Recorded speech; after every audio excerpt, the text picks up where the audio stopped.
রাজার মতো যদি বাঁচতে চান তাহলে শিবরাত্রির দিন এই একটি গাছের শিকড় ধারণ করুন।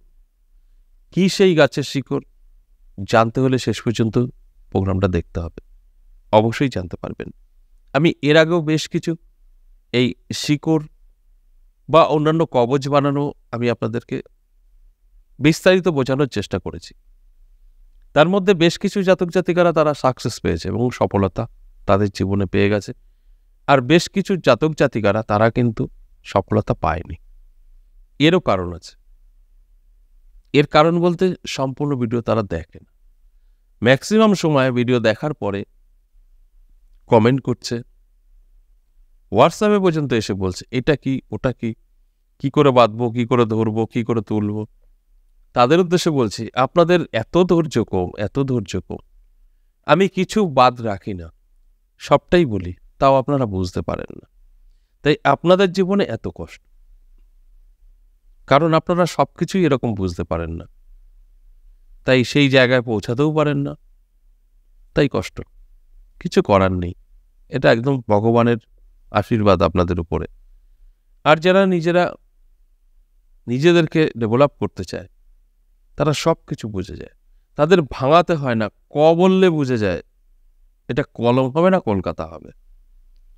যাই হোক, যদি সম্পূর্ণ ভিডিওটা দেখেন তাহলে অবশ্যই বুঝতে পারবেন। আর আজকের আলোচনা সম্পূর্ণ শোনার পর এখান থেকে সব কিছু তথ্য পেয়ে যাবেন। পরে কখনোই হোয়াটসঅ্যাপে এসে জানতে চাইবেন না, এটা অনুরোধ। আর জানতে চাইলে উত্তরও দেওয়া যাবে না, কারণ এই বেশ কিছুদিন ধরে হোয়াটসঅ্যাপ বন্ধ থাকবে। হয়তো আপনারা খুলে দেখবেন যে না, নেটটা খোলা আছে, কিন্তু না, নেট তো খোলা থাকবেই কাজের ক্ষেত্রে, হোয়াটসঅ্যাপে ঢোকা হবে না।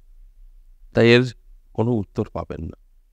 কারণ অনেকেই জানেন যে আমার মন্দির উদ্বোধন শিবরাত্রিতে, এবং তার পরের দিন মায়ের পুজো, কালী পুজো, এবং তার আগের দিনও মন্দির যে গৃহ পুজো হয় সেটা হবে। অর্থাৎ 3 দিন ধরে অনুষ্ঠান চলবে, তারপরে আরও 2-3 দিন ক্লান্তি ভাব। তাই বেশ কিছুদিন ধরে হোয়াটসঅ্যাপে আসা হবে না। তাই আপনারা কিন্তু ওই মেসেজ লিখবেন যে এটা কি করব, কোন গাছ কোত্থেকে তুলব, কোনো রিপ্লাই পাবেন না, মন ফালতু খারাপ হবে। তাই আমি বলেই দিলাম, যারা আমার প্রকৃত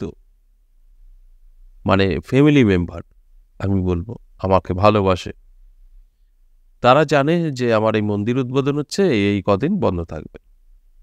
আরেকটা কথা বলি, যারা আমি হোয়াটসঅ্যাপে ঢুকতে পারছি না, যারা হস্তরেখা বা জন্মছক বিচার বিশ্লেষণ করার জন্য পে করেছেন, ভয় পাওয়ার কিছু নেই। এখান থেকে কেউ ঠকে না। হয়তো আপনারটা দেখা হচ্ছে না, ঠিক আপনার এই অনুষ্ঠানের পরে আপনাকে কল করে নেওয়া হবে। অর্থাৎ আপনি হয়তো জানেন না, হঠাৎ করে পে করেছেন, 3-4 দিন আগে হয়তো আপনার সঙ্গে কথা হয়েছিল আমার অ্যাসিস্ট্যান্টের, আপনি বুঝতে পারেননি, এরকম হতে পারে। ভয় পাওয়ার কিছু নেই, অবশ্যই কল করা হবে। তাহলে আসুন, এই যে শিবরাত্রির দিন কি গাছের শিকড় ধারণ করলে আপনার ভাগ্য বদলাতে পারে, আপনি রাজার মতো থাকতে পারেন, রাজার হালে থাকতে পারেন, আপনি কোটি কোটি টাকার মালিক হতে পারেন, এই যে আলোচনাটা হচ্ছে, এটা ভালো করে শুনুন। দেখুন, এই যে শিকড়টা আপনি পড়বেন, আর আপনার রাস্তায় সমস্ত কিছু সোনা হয়ে যাবে, যেখানে তাকাবেন সোনা, একটা বস্তু সেটা সোনা হয়ে যাবে, সেটা আপনি বিক্রি করে কোটি টাকা হবেন, এরকম কিন্তু না, বুঝতে হবে। এই গাছের শিকড়টা আপনি এই সময় যদি ধারণ করেন, আপনার সমস্ত বাধা কেটে যেতে পারে। তারপরে আপনার কি হবে, মা লক্ষ্মীর কৃপা তো হবেই, আপনার অর্থটা সঞ্চয় হতে শুরু হবে, যে কারণে কি হবে, আপনি পয়সাটা ধরে রাখতে পারবেন। অনেকেই আছেন যথেষ্ট ইনকাম করে কিন্তু টাকা থাকে না, সেখানে টাকাটা সেভিংস হবে, এবং আপনি বহু চেষ্টার পরেও সফলতা পান না, কাজ নেই, কর্ম নেই, সেগুলো কেটে যাবে, কাজ হবে। এবং আপনি সারাদিন পরিশ্রম করে 200 টাকা ইনকাম করেন, সেখানে 1000 টাকা ইনকাম করতে পারবেন। ঠিক এইভাবে আপনার কাছে অর্থ আসবে, সেইভাবে আপনি সঞ্চয় করবেন, তারপরে কোটি টাকার মালিক। যারা ভাবছেন যে আমি শিকড় বাঁধবো আর যেদিকে তাকাবো সব সোনা হয়ে যাবে, তুলবো আর বেচবো, কোটি টাকার মালিক হব, ওইভাবে কাজ কিন্তু করে না। যারা এই মানসিকতা নিয়ে দেখছেন তারা বেরিয়ে যান, আপনার জন্য না। আর যারা মানে প্রকৃতভাবে বুঝতে পারছেন যে কিভাবে আমি ধনী হব। আপনার যদি সবসময়ের জন্য কর্ম থাকে, আপনার যদি যাই কর্ম করেন না কেন সেভিংস করতে পারেন, অটোমেটিক আপনার ভাগ্য বদলাবে, আজ না হয় কাল। আর শর্টকাটে যদি আপনি কোটিপতি হতে চান, সেই কোটিপতির কোনো মূল্য নেই, কারণ না আপনাকে কেউ দাম দেবে, না আপনি সেটা ধরে রাখতে পারবেন। আপনার ভাবুন তো, হঠাৎ করে আপনি কোটিপতি হয়ে যাবেন, একদম নিম্ন, ঠিকঠাক মতো খাওয়া যুক্ত না, সেই ব্যক্তির কি হবে? সেই সেই জায়গায় আমরা সমাজ যদি বলি, সেই সমাজে সে খুব একটা হাইফাই ব্যক্তি হিসাবে গণ্য হবে না। সবাই একই কথা বলবে, সেই দিনেও ভিখারি ছিল, হঠাৎ করে উঠানি দেখো। আপনার কোনো রকম মানযশ বাড়বে না। আর যদি আপনি নিজের কর্মে ধীরে ধীরে গঠন করতে পারেন, মানুষ দেখতে পাবে যে ধীরে ধীরে পরিশ্রম করে আপনি একটা জায়গায় পৌঁছে গেছেন, আপনার সারা জীবন নাম থাকবে যেই ব্যক্তি খুব কষ্ট করেছে, তবে এই জায়গাটা তৈরি করেছে। এই কথাটা বলবে, আপনার এলাকায় আপনি নামি দামি ব্যক্তি হবেন। তাই পরিশ্রমের জিনিস অবশ্যই শান্তি এবং নাম ডাক যশ হবে। হঠাৎ যদি আপনার কিছু হয়ে যায়, সেটা আপনি একটা ফালতু জায়গায় থাকবেন, আপনার পেছনে গোয়েন্দাও লেগে যেতে পারে যে করে কি, হঠাৎ করে এরকম হলো। তাই এই মানসিকতা দূর করতে হবে। অনেক কথা বলে ফেললাম। আপনাদের শুধু চিন্তাধারা একটা থাকবে যে আমরা নিজেরা পরিশ্রম করবো, যেটা পরিশ্রম করছি ফল পাচ্ছি না, অর্থ ইনকাম অনেক হয় কিন্তু থাকছে না, সেই সব দিকে কিন্তু কন্ট্রোল নিয়ে নেবে এই শিকড়, এবং বাস্তবেই আপনি কোটিপতি হবেন সময়ের সাপেক্ষ।